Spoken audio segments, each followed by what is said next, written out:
Shalom Alaikum, mga kapatid, mga kababayan. Nandito na naman tayo ngayon sa ating ginagawa araw-araw, pagbabasa ng Ebanghelyo ng Panginoon na pinabasa sa lahat ng mga Katolikong simbahan. And then we are giving a reflection and also discussing our Catholic faith. So binabati natin yung ating mga elders sa mga elders, si Kuya Romy Nunez, si Brother Joseph John Quijano. Yan, kape. Sabi ni Kuya Romy, kausapin ng Panginoon everyday. Okay. But before that, let us offer a short prayer in the name of the Father, the Son, and the Holy Spirit. Amen. I praise you and thank you, Lord, for this morning, for this gift of life, for this privilege, for this additional day, for waking us, for blessing us, for protecting us, for guiding us,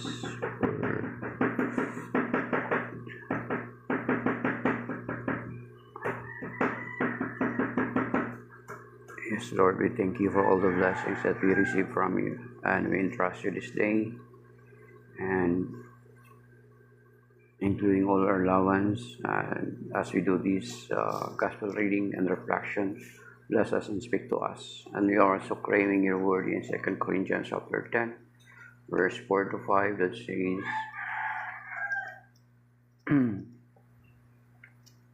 Lord, the weapons of our battle are not of flesh, but are enormously powerful, capable of destroying fortresses.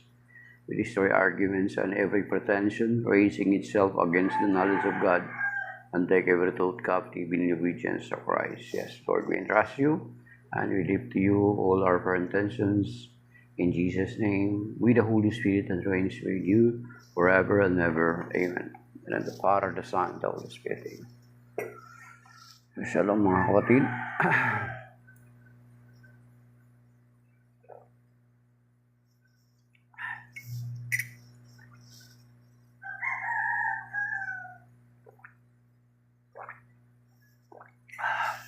Okay.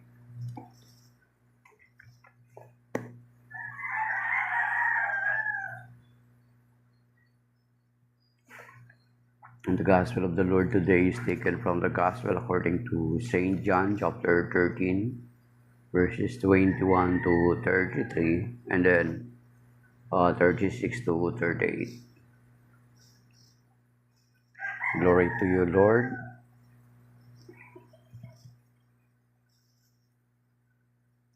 When he had said this, Jesus was deeply troubled and testified,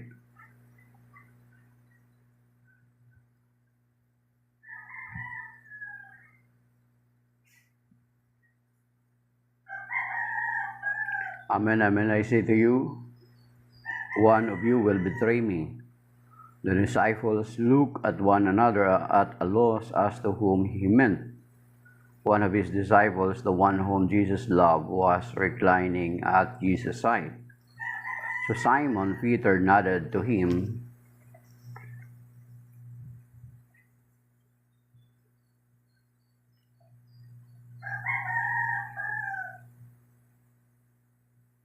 to find out whom he meant. He leaned back against Jesus' chest and said to him, Master, who is it? Jesus answered, It is the one to whom I hand the morsel. After I have dipped it, so he dipped the morsel, whom I had the morsel. After I had dipped it, so he dipped the morsel and took it and handed it to Judas, son of Simon the Iscariot. After he took the morsel, Satan entered him. So Jesus said to him, What you are going to do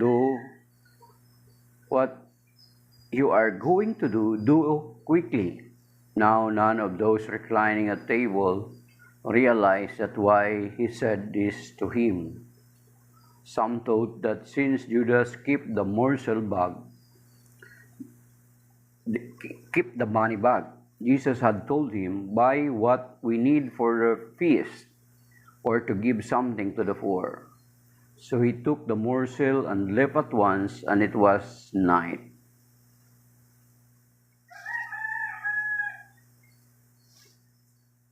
When he had left, Jesus said, "Now is the Son of Man glorified, and God is glorified in him. If God is glorified in him, God will also glorify him in himself, and he will glorify him at once. My children, I will be with you only a little while longer. You will look for me, and as I told the Jews, where I go, you cannot go.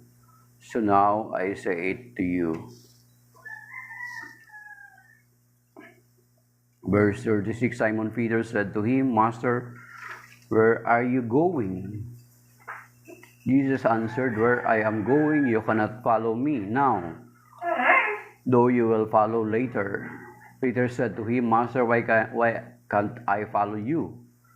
Now I will lay down my life for you." Jesus answered, "Will you lay down your life for me? Amen, amen, I say to you, the cock will not crow before you deny me 3 times." The Gospel of the Lord. Praise you, Lord Jesus Christ. Amen.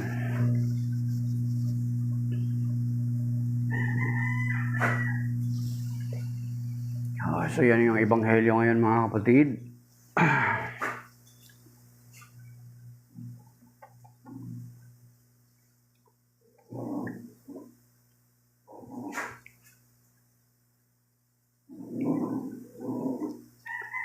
So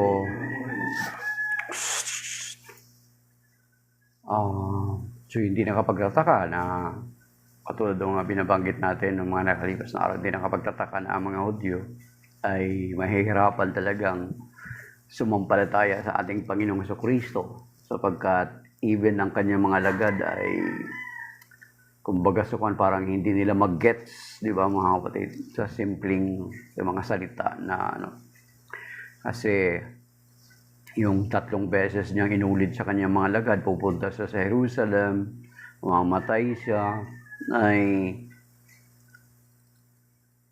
hindi nila maintindihan yun, di ba mga kapatid? Tapos sasabihin ng Panginoon na meron pa palang, tapos meron pang magkakanulo sa kanya, di ba? And then sa bandang huli narinig natin na si San Pedro ay i-deny niya ng 3 beses ang Panginoong Jesucristo. So, stop. So, kung makikita natin, hey, come here. So, kung makikita natin na prior pa man, hey, come here, Chimboy. Come. Come here, halika rito. So, makikita natin na prior pa man nangyari ay alam na ng Panginoong Jesucristo yung mangyayari, pagkanulo siya ni Judas, and then itatatwa siya ni San Pedro, diba? So makikita na natin kaagad na ang Panginoon ay alam niya yung future. Alam niya yung future. Alam niya yung past, mga kapatid. Kaya nga, di ba? Stop! Okay. So, yun mga kapatid, Okay, thank you. God bless you, Ricky Almaro, or follow. Ayan. So, ang Ebanghelyo ngayon ay nagtanungan sila kasi out of the 12, nagtanungan sila kung sino yung magtatatwa sa Panginoon. Kaya nga, makita natin na nag-iisip sila kung sino ba sa kanila yung magtatatwa. Then, doon si John the Beloved ay nag-lean daw sa kanyang chest at tinanong, kasi John the Beloved, ito yung minamahal na alagad ng Panginoon sapagkat sa among the 12 siya yung pinaka-youngest. Bagas parang siya yung bunso. Kaya naglin sa kanya ang Panginoon. At kung maalaala nyo, si Dan Brown, nung gumawa siya ng pelikula or sa kanyang nobela, sinasabi niya na doon sa Last Supper, ang katabi ng Panginoon ay instead na si John the Beloved, ay sinasabi ni Dan Brown, it was Mary of Magdala. Kasi sabi ni Dan Brown na kasintahan daw ng Panginoon si Mary of Magdala. Pero doon sa pelikula ay ang gumaganap doon ay si John yun ang tinutukoy, hindi si Mary of Magdala. Kasi alam naman natin noon, mahaba ang kanilang mga buhok. So since nabata si John, akala nila, pinapalabas nila na yun ay si Mary of Magdala, mga kapatid. Kahit dito nga nung nagsinakulo yung parokya namin, yung gumanap ng John ay babae. Sabi ko parang na-impluensyahan yata sila ni Dan Brown. So,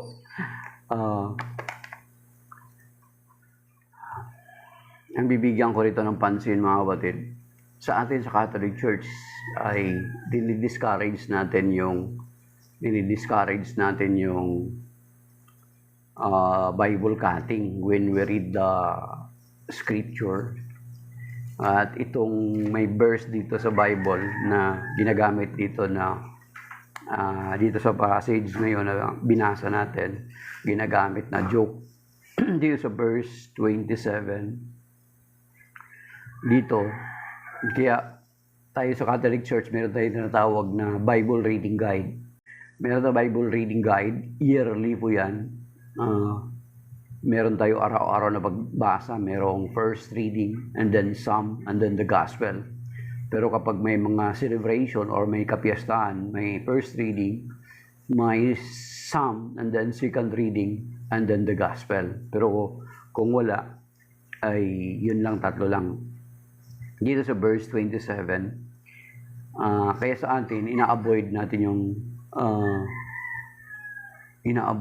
yung Bible cutting na sasabihin, isarado mo yung Bible mo, then buksan mo. Parang ito yung ginagamit sa joke. And in verse 27, John 13, verse 27, and he took the morsel, Satan entered him, si Judas yung tinutukoy. So Jesus said to him, what you are going to do quickly. Yan, yung verse. Then, baka ang gagawin mo ay isasara mo uli yung Bible and then mag-open ka ulit at ang mabubuksan mo. And Judas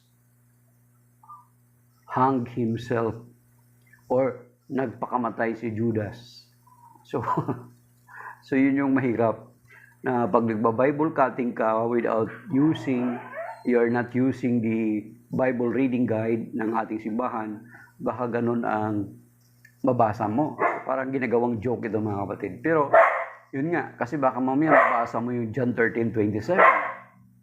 Gawin mo na kung anong nasa isip mo, ang sabi ng Panginoon. Then sinara mo yung Bible, hindi ka masyado kumbinsido. And then nagbukas ka ulit. Nung binuksan mo ang nabasa mong talata, si Judas ay nagpakamatay. So alangan naman na magpakamatay ka rin. So yan yung risk ng Bible cutting, mga kapatid. Okay.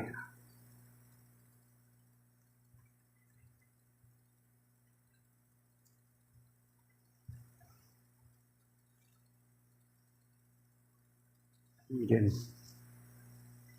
Yan lang, kapatid.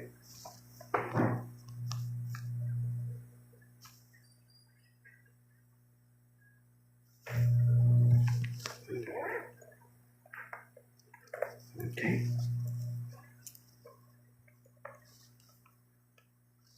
Hi, good morning, Brother June. Dito si Brother June. Saka si Pablo, saka si Riot, saka si Wayne 1952. Okay. So yun yung Brother June, yung ginagamit na joke, yung John 13 verse 27. Okay.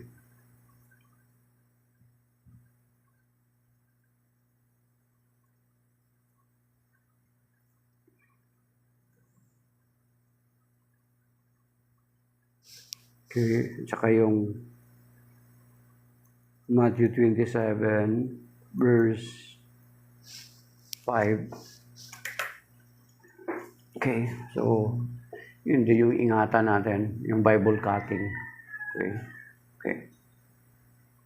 Princess and Father Jason follow the live creator. The Princess. Sino to si Princess?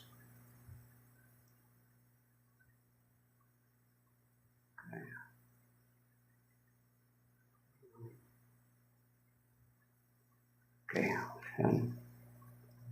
Hi, good morning, Brother June. Burnout kami kagabi, Brother June. Grabe. Kami na naman. Pangalawang gabi na to ngayong week. And then, bumalik yung power mga past 2 a.m. na naman. Hindi ko alam kung na kargado or overloaded na naman or may mga jumper. So, ang hirap na ganun, mainit.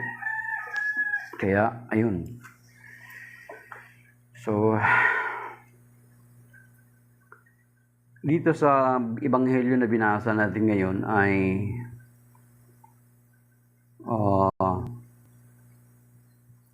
so verse 31 hanggang 35. So ang ebanghelyo kasi ngayon parang nagkukwento na ang Panginoon dun sa mga mangyayari Mangyayari sa darating na Huwebes Santo, di ba, hulihin siya, kinukwento na ng Panginoon ngayon.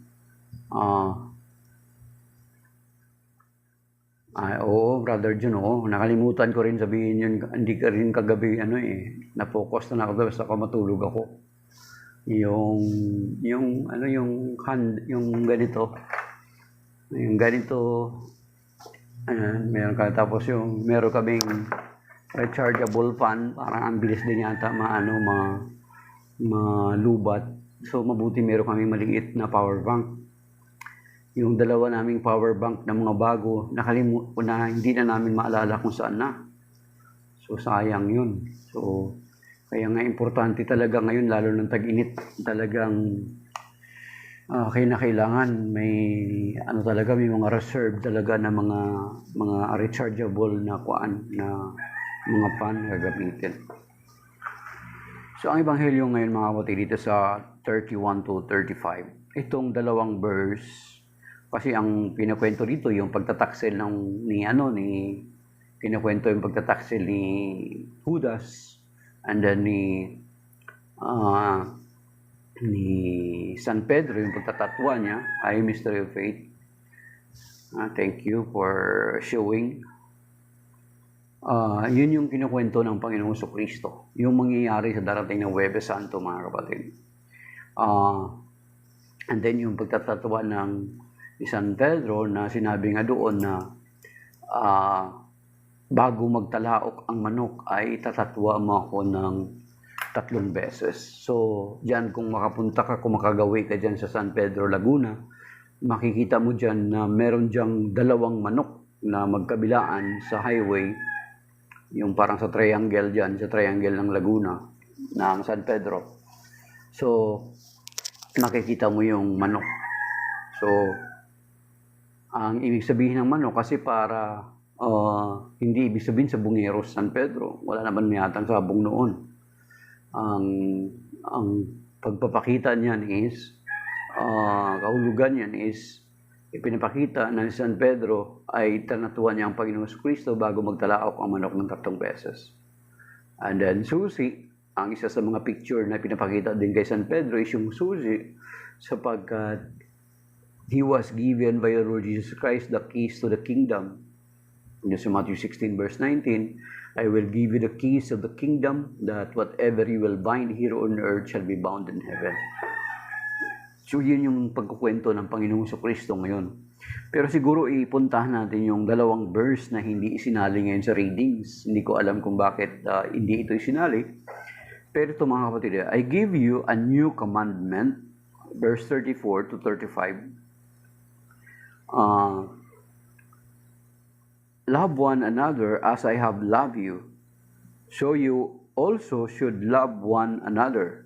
This is how all will know that you are my disciples, if you have love for one another. Sabi ni Pablo nasa Japan, sabi niya, noong bata pa ako, akala ko talaga sa bungero sa San Pedro. O kung hindi mo alam, yung mga, kaya Pablo bro, napaka-importante yung larawan, di ba? Yung significance ng mga larawan. Hindi kaya sila may larawan, lalo na nung panahon na mayroong tinatawag na language barrier. Napaka-importante yun, lalo na kapag may mga language barrier, kahit hindi ka makaintindi ng language, pero yung picture speaks for itself, di ba? Picture speaks many words, di ba? Yun yung kahalagahan. So, that is why we in the Catholic Church, meron tayong mga larawan. At the same time, sa dami-dami ngayon ng mga larawan na nakikita natin sa labas ng ating mga tahanan, paglabas pala natin ng mga tahanan natin, di ba? Iba-iba yung mga larawan, di ba? Yung iba nga, yung mga seductive ng mga pictures. Kaya sabi nung narinig ko dati na isang pare, na sabi niya, that is why it is very important na meron dapat tayong mga larawan ng mga imahe ng mga santo sa ating bahay. Kasi para pagpasok mo sa bahay mo, ika-counter niya, iwawas away niya kung ano yung mga hindi magaganda mong nakita sa labas. Yun yung significance daw ng mga larawan na meron dapat tayo sa bahay natin. Kasi, yung mga larawan kung minsan nakikita natin sa labas, di ba, mga seductive, mag-lead sa iyo into sin, di ba? So dapat pagdating natin sa bahay, meron tayong makikita mga larawan. Halimbawa, makita natin yung larawan ni San Pedro,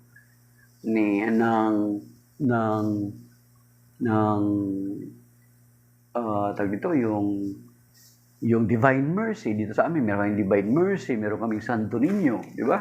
So, may Santo Niño kami. So, may Divine Mercy kami. Yan, ganun. So, para pagdating mo sa bahay, meron kaming Holy Family na maliit. Okay? So, para pagdating mo sa bahay, yung mga nakikita mo na mga images outside your houses, pagdating mo sa bahay, mawawas away kung ano yung mga hindi magaganda mong nakita sa labas. Kasi yung mga nakikita natin sa labas, it will lead us sometimes to sin. Most of the time. Di ba? So, kung pagdating mo sa bahay, empty yung bahay mo, wala kang pang-counter doon, di mananatili yun. It will remain. It will retain in your mind. And it will lead you to sin. Kasi yun yung isipin mo ng isipin eh. Lalo na kapag makikita mo yung mga magagandang mga pictures doon, ng mga model, ng mga artista. My goodness. Di ba? Sige nga. So paglabas, pag uwi natin ng bahay, yun daw yung maganda. Na-realize ko, yes, sabi ni Pablo, yes, very good point. Di ba? Yun nga, narinig ko yan sa isang pari dati. Hindi ko lang maalala kung sino. So yun yung purpose, mga kapatid. It's better to have images in our houses. Di ba? Kasi every time na makita natin, maalaala natin yung kwento beyond that picture. Yan, mga kapatid. Okay. So, ito yung hindi sinali ngayon. Ito siguro yung bigyan ko ng pansin, mga kapatid. And then, I will relate this sa ating pananampalataya, mga kapatid. Na isa rin dapat natin pagnilayan. Sabi ito, I give you a new commandment, love one another as I have loved you, so you also should love one another. This is how all will know that you are my disciples if you have love for one another. So yung identity natin, mga kapatid, as our testimony to the world, is not na meron tayong cross, di ba? Hindi lang ganun. Meron tayong cross, nag-aantanda tayo ng cross as a sign of our identity. Pero yung pinaka-identity natin is, ay yung pinaka-testimony natin and identity natin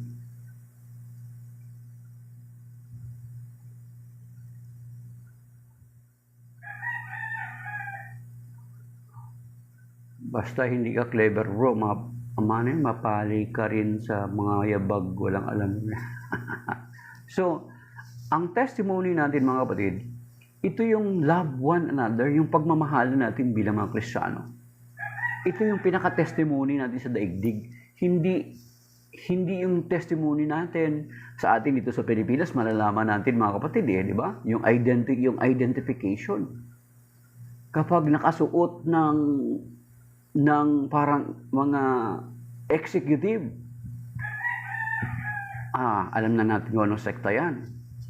Kapag nakasuot ng mahabang damit hanggang talampakan, alam na natin ang sekta yan, saka mahabang buhok. At dalawa yan dito, yung mahabang down, pero yung isang mas mahaba ang damit, alam ko yun, ano ang sekta yun. Kay Weldy Almeida. At yung isa, kay Soriano, mahaba silang damit. Makikita mo yun sa mga mukha. And then yung isa naman, ang choir nila, parang naka-corporate attire. Alam ko rin yan. Alam nyo rin, hindi ko lang alam. So yun yung identity nila. And then, yung identity natin na mga Katoliko or mga Kristiyano, hindi lang dahil nakasuot tayo dito sa cross. Meron tayong sa cross. Yung saksi naman, Brother John, alam ko rin kapag araw na mag-ikot-ikot sila, alam saksi ito. Kasi yung marami sila mag-ikot-ikot, sabi ko saksi ito. So, ma-identify mo through their postures, yung mga outfit nila, ma-identify mo sila. So, sa atin sa Catholic Church, malalaman mo na Katoliko kasi mayroong mga cross na gano'n, yan. Mayroong mga scapulars, Catholic to. So, yung identity natin ay nakwento ko na yata itong patungkol sa identity, di ba? Yung nagkaroon daw ng event sa Araneta Coliseum. Lahat ng mga religious organization is invited. And then meron daw dumating doon sa gate, unang-una ay tinanong. Sabi niya, ano ka? Bakit? Why I will allow you to get inside? Ano ba ang kinabibilangan mo? Sabi niya, born again ako. At nirecite niya yung John chapter 3 verse 3. Except a man be born again, he cannot enter the kingdom of God. O sige, pasok. Pagdating nung membro ng dating daan, sabi niya, ano ka? MCGI ako. Nirecite yung 1 Timothy 3:15 at saka yung Jeremiah 6:16. Na kung ako'y magluwat, maalaman mong ano ang dapat ugaliin sa sambahayan ng Diyos, ang haligi at suhay ng katotohanan. Nirecite niya, pasok. Okay. Pagdating dun sa ang isa naman, sabi niya, ano ka? Iglesia ni Cristo ako, sabi niya. Nirecite yung Roma 16:16.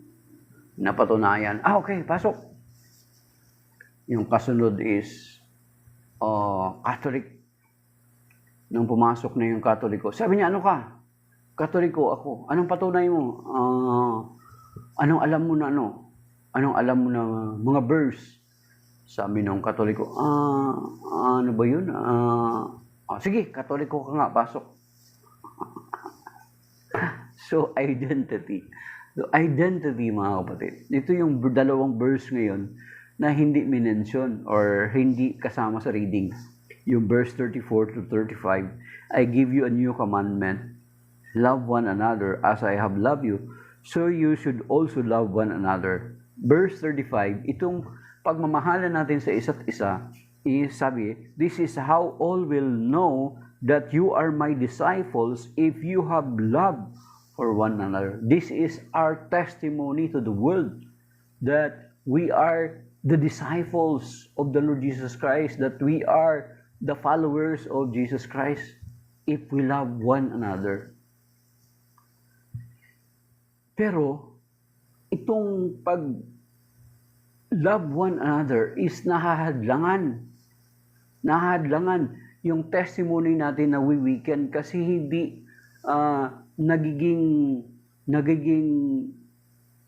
hindi nagiging totoo sa kasalukuyan. Alam mo kung bakit? Kasi ang sabi, you cannot love each other na hindi kayo nagkakaisa muna. So therefore, we can only truly love each other if we are first uniting. Di ba? Papaano mo maibig-ibig yung isang tao na hindi nakikipag-isa sa iyo or hindi mo kaisa? So, dyan yung testimony natin na we weekend. Kaya, the previous days na sinabi natin na hindi talaga kalooban ng Panginoon itong pagdami ng mga sekta at denominasyon, mga kapatid. Kasi, papaano ma-realize itong sinasabi ng John 13:34-35? How can we love each other without uniting first? Na hindi muna tayo magkaisa. Di ba? Paano ma-materialize? Kaya nga yung testimony natin sa daigdig na we weekend, nalulusen, na hindi siya strong na testimony because paano tayo magmamahalan sa isa't isa na hindi muna tayo dapat na hindi muna tayo magkaisa. Meron yan doon sa hanapin natin dito sa mga haral, mga kapatid. Ito yung support ng sinasabi ko dito sa mga ngaral kasi related ito dito, mga kapatid, sa sinasabi ko, mga kapatid.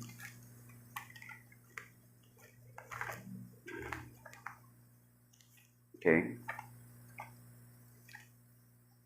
Hanapin ko, mga kapatid.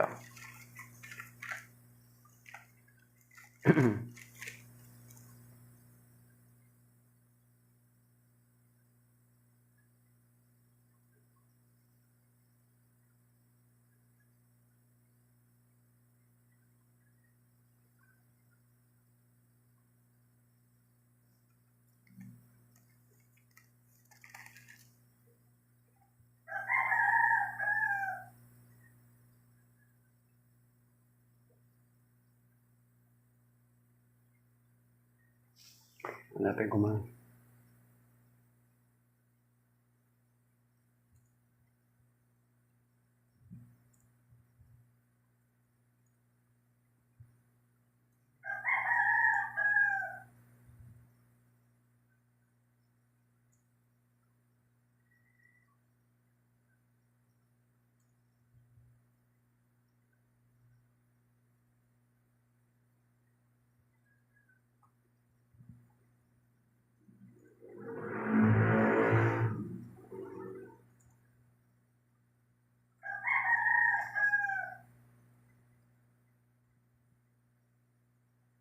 Yun. Sa Amos chapter 3 verse 3, mga kapatid. Sa Amos 3 verse 3. Okay? Ito sa Amos, ito yung sinasabi ko. Na itong gusto kong bigyan ng pansin. Amos chapter 3 verse 3. Yung sabi dito, maari bang magsama sa paglalakbay ang dalawang tao kung di muna sila magtipan? You see? Paano na maglakbay ang dalawang tao na hindi muna sila magtipan? Okay? Sa Amos chapter 3 verse 3. Can two walk together without agreeing? Without agreeing first? Hindi muna sila magkasundo? Paano ma-materialize na mahalin natin yung ating kapwa kung hindi muna tayo magkakasundo, hindi muna tayo magkakaisa? Kaya nga bilang mga Kristiyano, yung testimony natin sa daigdig ay nawi-weaken. So, alam naman natin na ang kalaban natin, yung mga secular, yung mga anti-Christian, yung against sa atin ng mga Kristiyano, and then yung mga agnostic, yung mga satanist, marami tayong kalaban outside the church. Ngayon, kung hindi tayo nagkakaisa, kaya nawi-weaken yung testimony natin sa daigdig. So whereas, ang pinaka-distinguishing mark or identification natin, yung distinguishing mark natin bilang mga Kristiyano is not yung mga religious symbol natin, katulad ditong cross, or yung damit na pamamaraan ng pananamit. But our identity is yung pag-ibig natin sa isa't isa. Pero, how can we realize this love for each other kung hindi muna tayo magkakaisa katulad yung sinasabi sa Amos chapter 3 verse 3?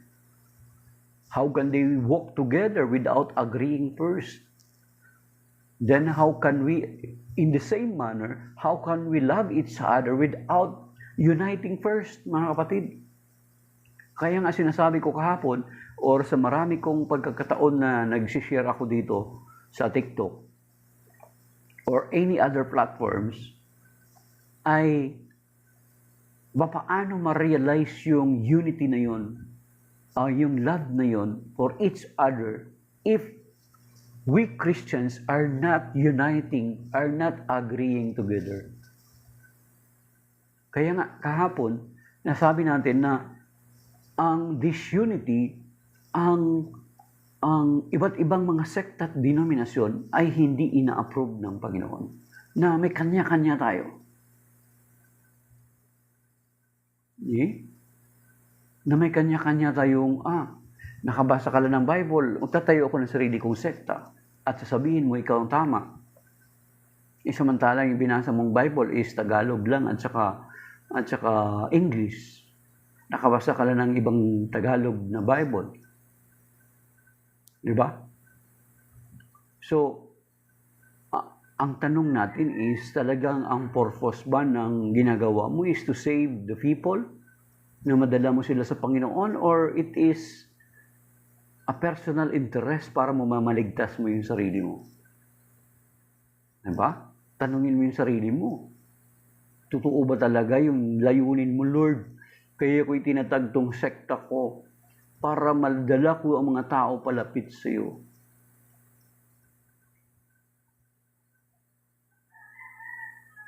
Yan ang error sa BEC. Ano yun, Brother Jun? Diba? Di ko alam yun, Brother Jun. Share mo naman. Diba? So yun, mga kapatid, paano natin ma-realize yung pag-ibig na sinasabi ng Panginoon para ma-identify tayo, ma-distinguish tayo ng sanlibutan that we are the disciples of Jesus Christ without love for each other. But how can we love for each other if we are not uniting first? Now, yun nirelate nga na natin yung sinasabi sa Amos chapter 3 verse 3, how can they walk together without agreeing first? Then how can we love each other without uniting first? So yung basic ecclesial community, ano yung error dun sa basic ecclesial community, Brother John? Yung sistema po. Hindi ko alam May BEC kami dito, pero meron kaming BEC dito, pero parang hindi katulad sa probinsya, Brother John. Mas active ang mga BEC sa probinsya. So yun mga kapatid, how can we love each other without uniting first? Kaya nga, hindi talaga sinasang-ayunan ng Panginoon. Hindi talaga sinasang-ayunan ng Panginoon yung iba't ibang pananampalataya. Kasi isa lang naman ang itinatag ng Panginoon. Maging sa hula, nabanggit na natin yan many times. And I'm sure si Mystery of Faith na may memorize na yung mga verses na binibigay natin. Di ba? Na ang Panginoon ay talagang nag-institute lamang ng isang community. And there is no need to institute another. Okay? Mga kapatid? And there is no need to institute another. Kasi sinabi na yan ng Panginoon dun sa Daniel pa lang, sa hula pa lang kay Daniel. Daniel chapter 2 verse 44. Na sinasabi doon na God will set up a kingdom. Ang Diyos yung magtatayo ng kaharian. And then, at ang kaharian na ito ay pang walang hanggan, walang patlang, walang puwang, mga kapatid, pang walang hanggan. Kaya nga, kahit basahin natin doon sa Daniel chapter 7, verse 14 to 15. Yun yung sinasabi, mga kapatid. Okay, basahin natin. Nasa Daniel, mga kapatid. Daniel chapter 7, verse 15. Para maintindihan nyo na, ito yung nilalayo ng Panginoon. Para ma-realize yung sinasabi doon sa John chapter 13, 34 to 35. Okay.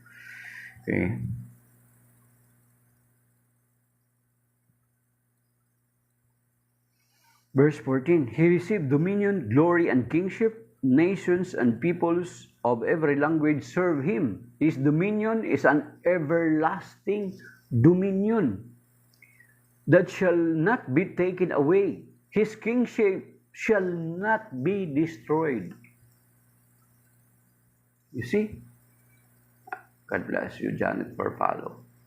Bea Moreno, amen.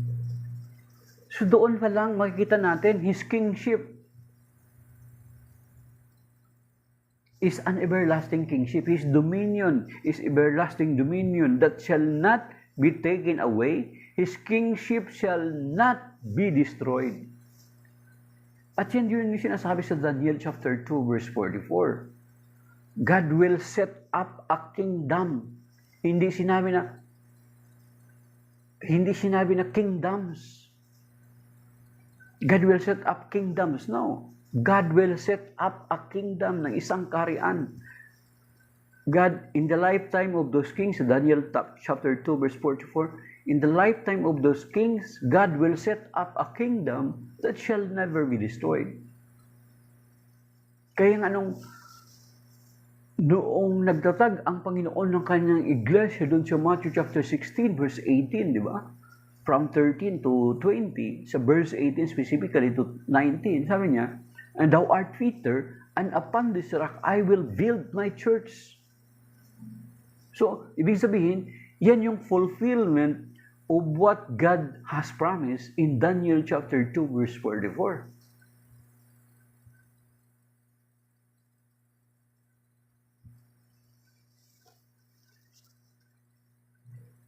So yun mga kapatid, sa Daniel chapter 2 verse 44, at saka yung sinasabi doon sa 2 Samuel chapter 7 verse 13 to 14, at saka yung Daniel chapter 7 verse 14. So you see the parallel, you see the connection, na hindi talaga nila yun ng Panginoon. Pagdating naman sa bagong tipan, nakita naman natin, Matthew 16 verse 18, Upon this rock I will build my church, singular, mga kapatid. And then pagdating doon sa John 17, the Lord Jesus Christ prayed for the unity of the church. Di ba? The Lord Jesus Christ prayed for the unity of the church. I pray that they may be one. He prayed for His disciples to be one. And then pagdating doon sa John chapter 10 verse 16, sinasabi niya, there will be one flock and one shepherd. So therefore, hindi niya ipinapakita or hindi niya inaaprobahan or sinasang-ayunan itong pagkanya-kanya natin sa kasalukuyan.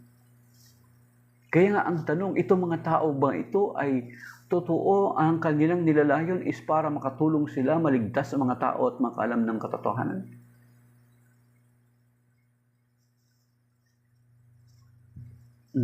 Sinasabi doon kahapon, binanggit din natin sa Roma chapter 16 verse 17. Anong sinasabi doon? Ang mga taong ito, mga kapatid, ang sabi dito, mabigat na word ito. Okay? Sa Roma 16:17. So, ma-realize lamang natin na yung pag-ibig na yun sa isa't isa, kung magkakasundo muna tayo, magkakaisa muna tayo. related dun sa sinasabi sa Amos chapter 3 verse 3. Sabi dito sa Romans 16:17 to 18, ulitin natin ulit. Pinamamanhi ko sa inyo mga kapatid, daan-daan ninyo ang mga lumilikha ng pagkakampi-kampi at nagiging sanhi ng pagtalikod sa mga aral na tinanggap ninyo, iwasan ninyo sila. Ang mga gayong tao, ito sinasabi na, ay hindi naglilingkod kay Kristo ng ating Panginoon, kundi sa kanilang makasariling hangarin at sa pamagitan ng kanilang magaganda at matamis na pangungusap ay inililigaw nila ang mga mapaniwalain. So you see, prior pa man sila dumating, meron nang sinabi sa banal na kasulatan na actually their motives, their intentions, hindi dahil sa naglilingkod sila sa Panginoong Kristo, kundi sa kanilang mga makasariling hangarin. Bakit mga kapatid? Bakit nasabi yun ng banal na kasulatan?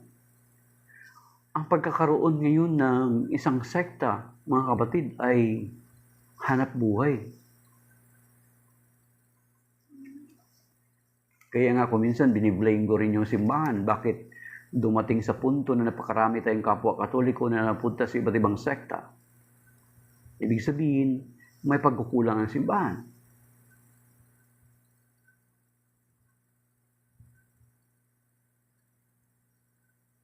So yan, mga kapatid.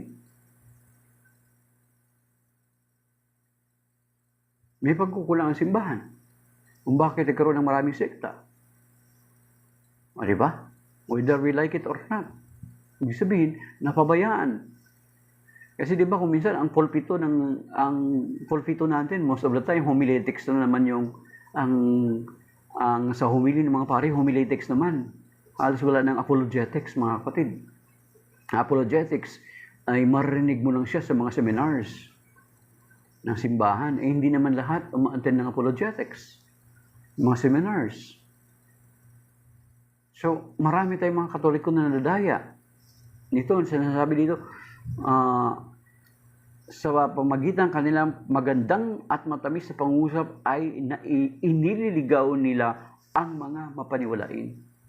So, ang sabi dito, it's not their genuine purpose, pero yung makasarili nilang hangarin. Kasi sabi ko nga sa inyo, to have a sect and denomination, yung isang sekta o denomination is hanap buhay, mga kapatid.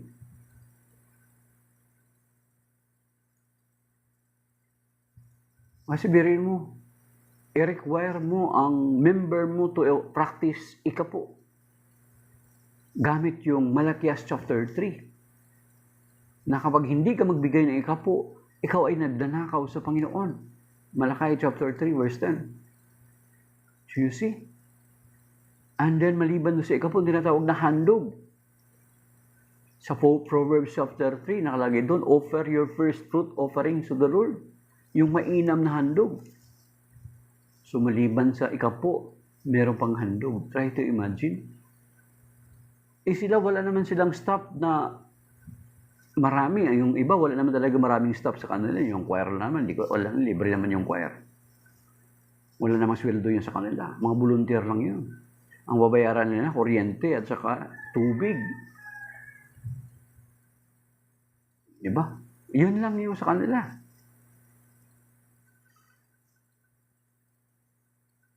Oh. Diba? Kaya nga dati nagbibiruan kami ng kasamahan ko dito sa amin eh. Yung mga manunugtog namin. Sabi niya, magtayo ka ng ng sekta mo, kami manunugtog. You see? Mga kapatid. Ito yung sinasabi sa Romans 16:17 to 18. Kaya the Lord Jesus Christ never approved na bakit tayo ngayon sa panahon natin ngayon, dami-dami mga sekta at denominasyon.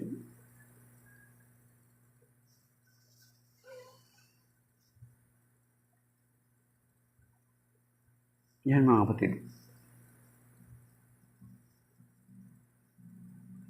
So,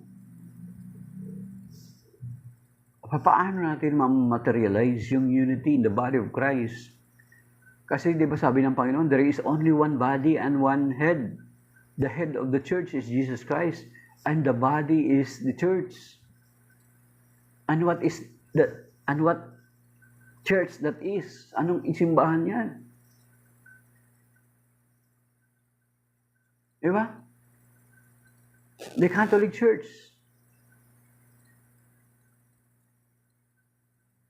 Because the Lord Jesus Christ founded only a church and not churches. At kung titingnan natin, for the first 1,000 years, there is only one church that exists, and that is Catholic Church. Nagkaroon lamang ng Great Schism ng 1054, and then noong 1517. And until now, nangyayari yung ganun. Ang pagkabahabahagi. Kaya nga sinasabi ito, iwasan, ipinamamani ko sa inyo mga kapatid, tandaan nyo ang mga lumilikha ng pagkakampi-kampi at nagiging sanhi ng pagtalikod. At itong pagkakampi-kampi na ito at pagkabahabahagi nito, pagkatalikod na ito, ay ibinabala na rin ng banal na kasulatan. Na kapag ginagawa natin ito, ay hindi tayo makakapasok sa kaharian ng langit. Mga kapatid, Galatians chapter 5 verse 19. Ulitin na naman natin, nabasa na natin ito kahapon. But for the sake of those hindi nakarinig dito, sinasabi ito, hindi maikakailang gawa ng laman. Pangalo niya, karimari-marim na pamumuhay, kahalayan, pagsamba sa Diyos-Diyosan, pangkukulam, pagkapuot, pagkagalit, paninibugho, kasakiman, pagkabahabahagi, pagkakampi-kampi, pagkainggit, paglalasing, walang taros na pagsasaya, at iba pang tulad dito, binabalaan ko kayo tulad noong una, hindi tatanggapin sa kaharian ng Diyos ang gumagawa ng gayong mga bagay. So sa ibang kapatid natin, mga protestante, na-highlight nila yung ibang mga sinasabi dito sa Galatians 5:19 hanggang 20. Pero yung dalawa, yung pagkakampi-kampi at pagkabahabahagi ay hindi nila tinitingnan. Nakasama yun sa binababala sa atin na hindi tinatanggapin ng Panginoon sa kaharian ng langit ang gumagawa ng gayon. So you see? Kaya nga yung sinasabi kahapon, sinabi din natin, sinasagot natin si Kawikaan 15:3 na member ng MCGI. Yung sinasabi doon sa yung sinasabi ng Panginoon na hindi approve ng Panginoon itong pagkanya-kanya natin, itong pagdami ng sekta at denominasyon. Hindi ito kalooban ng Panginoon kasi yung sinasabi nga sa Matthew chapter 12 verse 30, mga kapatid. So dapat hindi pwede na piliin lamang natin kung ano yung gusto natin sa banal na kasulatan. Or else matatawag tayo at matuturing tayo ng mga cafeteria Christians. Pag sinabing cafeteria Christians, kung ano yung komportable sa iyo, yun lang gagawin mo. So we're not supposed to be a cafeteria Christians. Tanggapin natin yung kabuuan ng katuruan ng Panginoon sa Kristo. At ngayon sinasabi siya dito sa Matthew chapter 12 verse 30. Ito mga kapatid, in support doon sa mga binabanggit natin.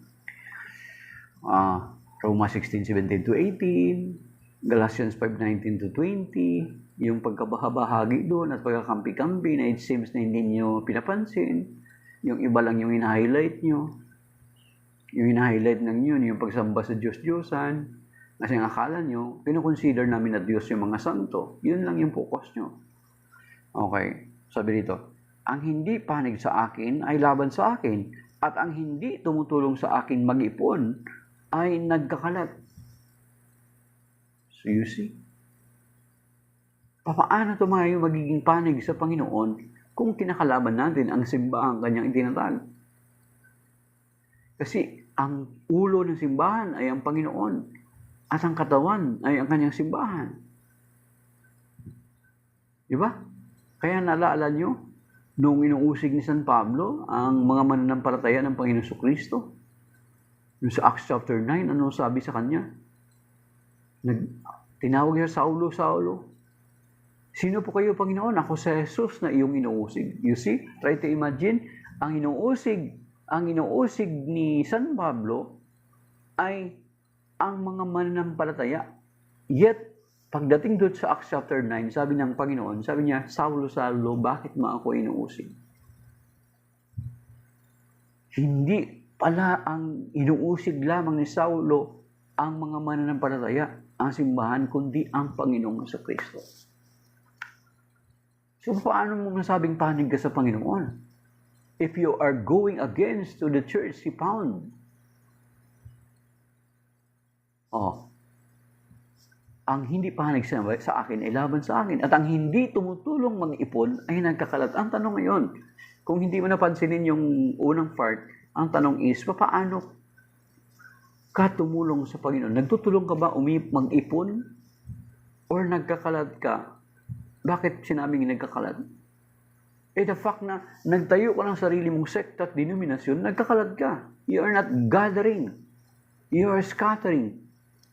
Yan yung ginagawa ngayon ng mga sekta at denominasyon. They are scattering. And because of that scattering, yung disunity, it weakens our testimony. Because how can we love each other without uniting first? Yun nga sinasabi ko, nirelate natin sa sinasabi ng Amos chapter 3, verse 3. How can they walk together? How can two walk together without agreeing first? Without agreeing where to go. Diba? So, how can we also love each other without uniting first? So, hindi ma-materialize yun, hindi magkakaroon ng tinatawag nito, hindi ma-materialize or hindi ma-accomplish kung hindi mo na mangyayari yung unity. At yun yung panalangin ng Panginoon Kristo dun sa John chapter 17. I pray that they may be one.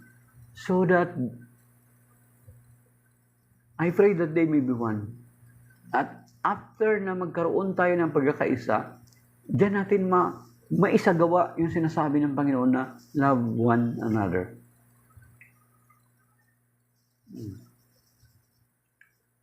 Yung mga kapatid natin sa ibang sekta, paano nila tayo mamamahal? Di ba? Minsan nga, kapag magkita tayo, di ba, nagpapansinan ba tayo? Hindi. Ang tingnan nila sa Catholic Church, sanlibutan, mapupunta sa dagat-dagatang apoy. Yan yung turo sa kanila. Then, paano mamaterialize yung sinasabi sa John chapter 13, verse 34 to 35, na yun yung identity natin? Hindi yung mga religious symbols natin, mga outside signs na ginagawa natin. Hindi dapat yun yung pinaka-primary distinguishing mark natin, kundi yung pag-ibig. Sabi niya, so that the world will believe, para ang sanlibutan ay maniwala na kayo'y mga alagad ko. Kaya tingnan nyo ngayon, di ba? Sa ibang mga bansa, nagiging strong yung gawa ng Diablo sapagkat ang simbahan ay hindi nagkakaisa.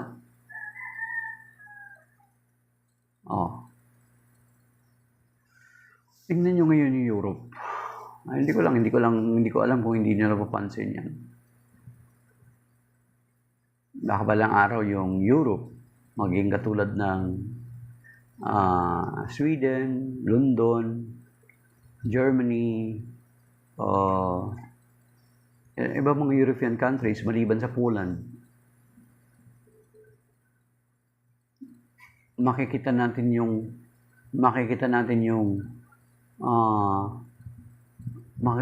balang araw yung magulat na kayo maging katulad sila ng Iran. Kasi ang Iran hindi naman dati yan Muslim countries. So why it happens? Because the unity weakens. So, yung supposed na testimony natin, yung supposed na distinguishing mark natin bilang mga Kristiyano, ay hindi natin na ipapakita because of our disunity, mga kapatid. So, hindi ma-realize yan yung plano ng Panginoon kung hindi muna tayo mag-take action to unite first. And after that we unite, yun yung magagawa natin yung sinasabi na mag-ibigan kayo.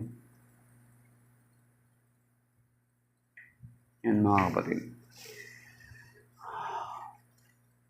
Debatable, Brother Jun, debatable yung about sa yung Vatican II, yung mga going against Vatican II dyan, especially yung strong na kumukontra dyan ay yung SSPX, Society of Saint Pio X. Yan yung SSPX. Ang kaso, sila ay naniniwala sa sedevacantism. Sedevacantism ay nung nagkaroon ng Vatican II, after Vatican II, ay wala ng legit na Pope. So kung paniniwalaan naman natin yung stand na yan ng SSPX is malinaw naman na hindi naman makatotohanan sapagkat ang sabi ng Panginoon na parang sinasabi mo dyan na lalabas na kung ipakinggan natin or paniniwalaan natin yung sinasabi ng mga SSPX na it seems na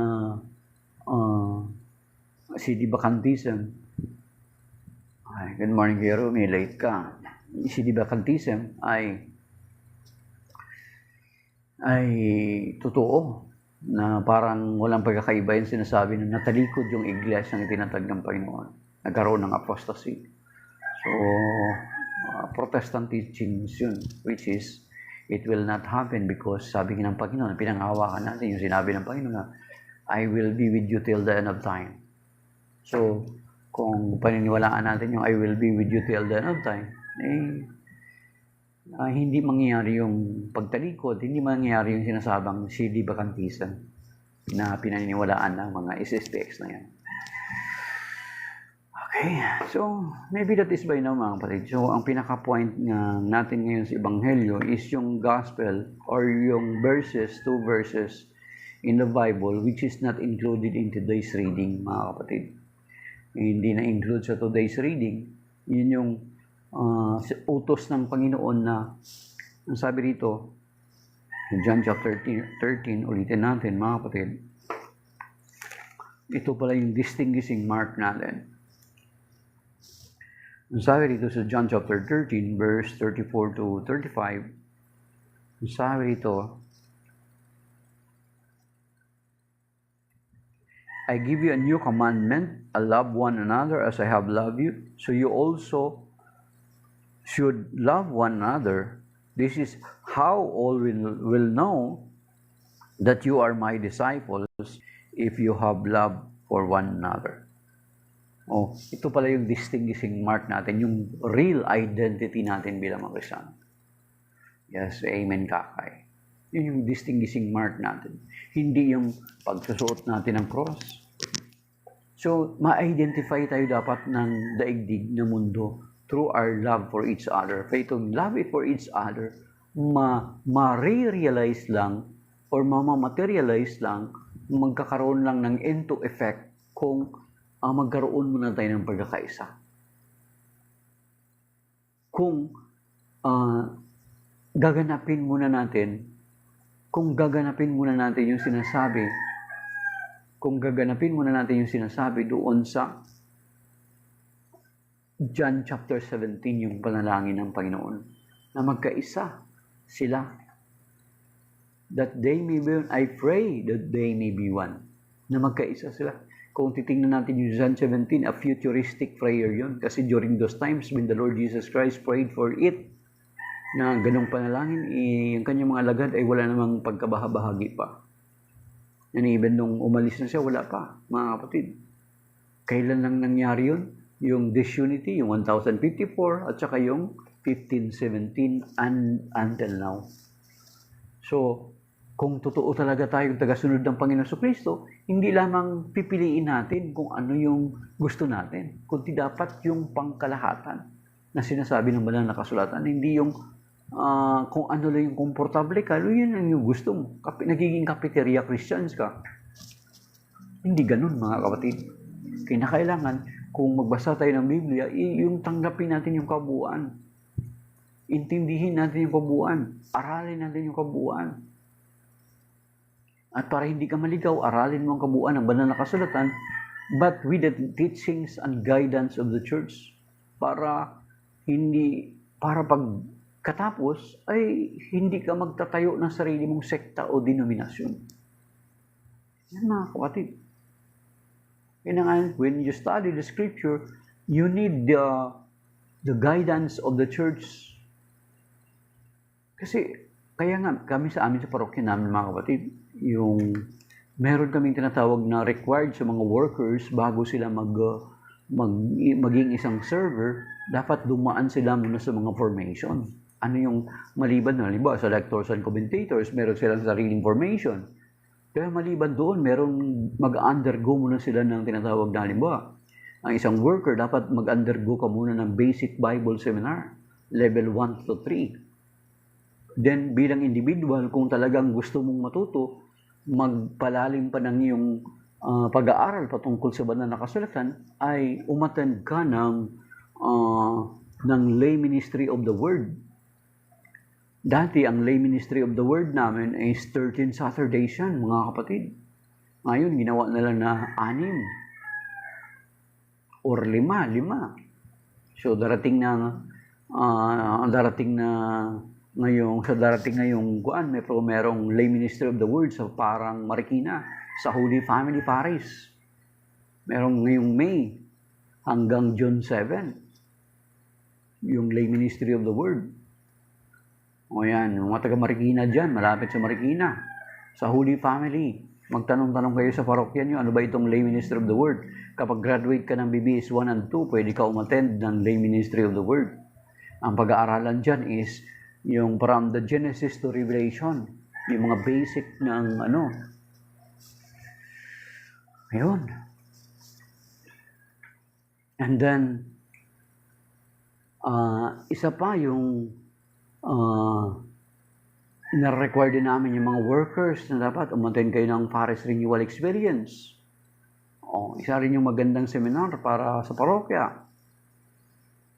Ng iba, kapag naka-attend, naging workers na, tamad na umattend.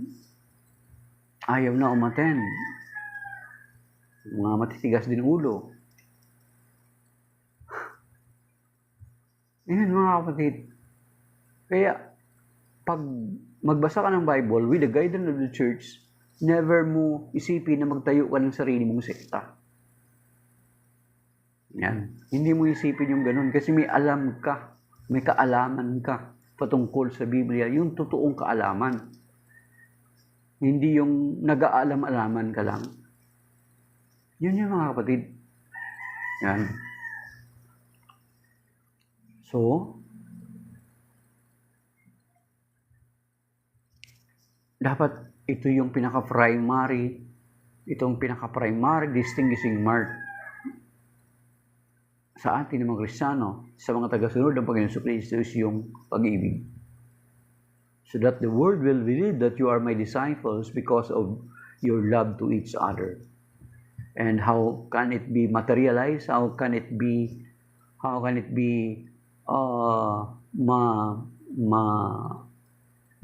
ma-take into action, or paano ito magiging konkretong paano ito ma-concretize natin paano natin ito ma-concretize? By uniting first. Magkaroon muna tayo ng pagkakaisa. Sundin muna natin yung sinasabi ng Panginoon. Pinapakinggan natin yung sinasabi ng Panginoon yun sa kanyang prayer sa John 17. Mga kapatid. So, maybe that is by now. Okay. Radio Joseph June Quijano, Kuya Romy, Mystery of Faith, Chito, Doc na Ferdinand, Sister Amy, hi Sister Amy, si Boboto Lasso, Jolly Danao. Yan.